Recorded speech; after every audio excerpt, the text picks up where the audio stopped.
Joseph Stalin made the dark cloud hanging over the Cold War infinitely more sinister. His crimes against his own people were so great as to be immeasurable. 1 million, 10 million, perhaps 40 million Soviet citizens perished during his reign of terror. His was a government run by fear, cruelty, and finally, madness.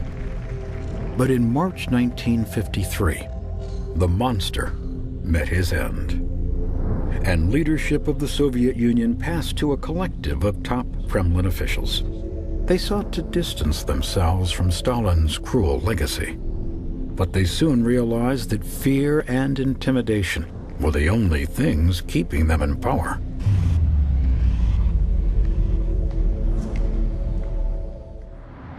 The first test of their authority came almost instantly.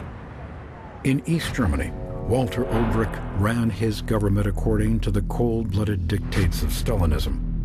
No one dared challenge his authority for fear of imprisonment or death.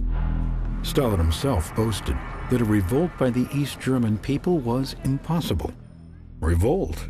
Why, they won't even cross the street unless the light is green. But in June 1953, they stormed the streets in waves of anti-government protest. The violence quickly spread to cities across East Germany.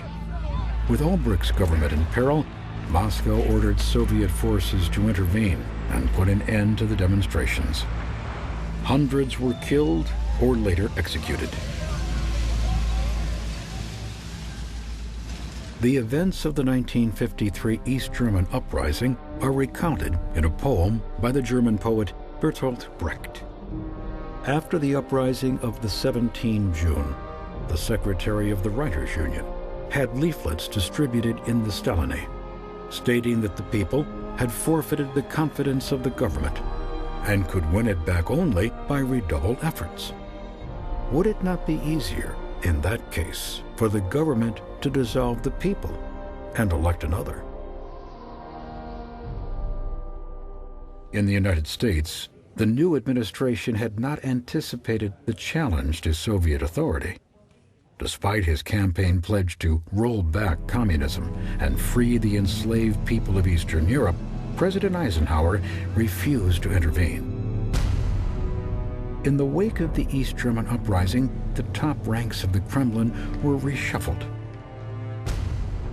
When the bloodletting was over, a single man stood at the pinnacle of Soviet government: Nikita Khrushchev. With power consolidated in the Kremlin, the Soviet Union and the Cold War took a dramatic turn. In 1956, Khrushchev rocked the communist world to its core by tearing down the legacy of Stalin himself. Before the 20th Communist Party Congress, he unleashed a fiery 4-hour condemnation of the late Soviet leader and his cult of personality. Stalin abandoned the method of ideological struggle for that of administrative violence, mass repressions, and terror. He possessed a capricious and despotic character, and he was a supreme egotist and sadist, capable of sacrificing anything and anybody for his own power and glory. The impact of the secret speech was immense. It ushered in a period of relative liberalization known as Khrushchev's thaw. By Western standards, the changes were modest. But to the long-suffering people of Eastern Europe, enraged by 10 years of Soviet-style repression, they were cause for revolution. Just months after the secret speech, an uprising by Polish workers challenged Khrushchev to make good on his promises for reform. In its aftermath, Vice President Richard Nixon noted cynically, it would serve American interests if the Soviets pounded another upstart satellite, such as Hungary, into submission. He got his wish in October of 1956.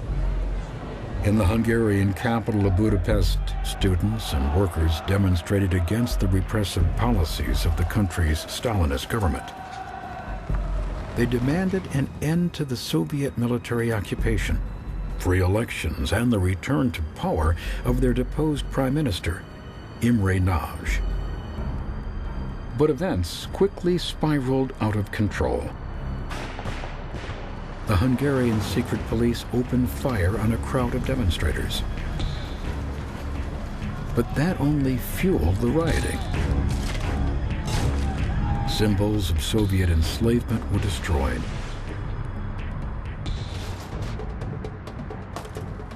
Hungarian resistance fighters, or partisans, hunted down and killed government officials. By the next day, Soviet forces had entered the fray, and the city was at war.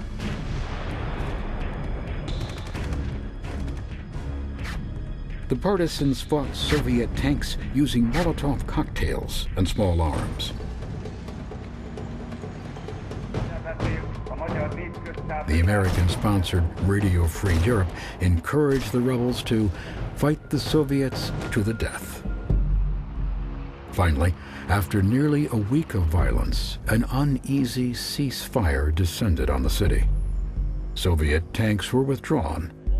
Negotiations were commenced to seat a new government in Budapest, independent of Moscow's influence. Against impossible odds, it appeared the heroic freedom fighters had prevailed against the mighty Soviet Union.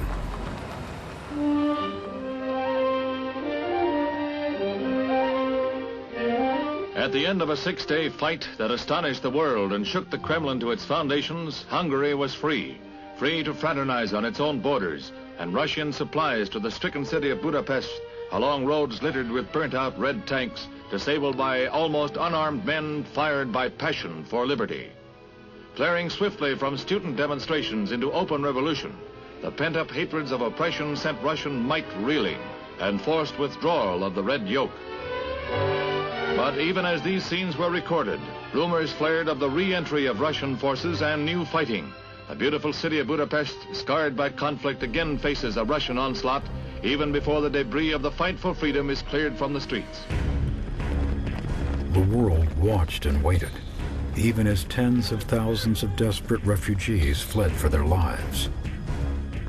Khrushchev agonized over what to do next. Could he allow Hungary to determine its own political future? That would mean losing face and perhaps losing the rest of Eastern Europe. In the end, it was too much to concede. On November 4th, Soviet military forces rolled into Hungary with orders to terminate the rebellion.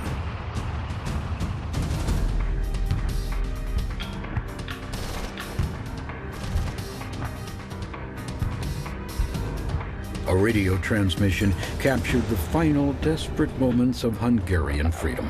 We are under heavy machine gun fire. We will hold out till the last drop of blood. Goodbye, friends. God save our souls. The Russians are too near. In America, the man who promised to roll back communism provided no military support. No diplomatic intervention. Nothing. Budapest lay in ruins. Several thousand were dead, thousands more were wounded. Imre Nagy was arrested by Soviet forces, imprisoned, and executed. Khrushchev said it would serve as a lesson to all other leaders in socialist countries.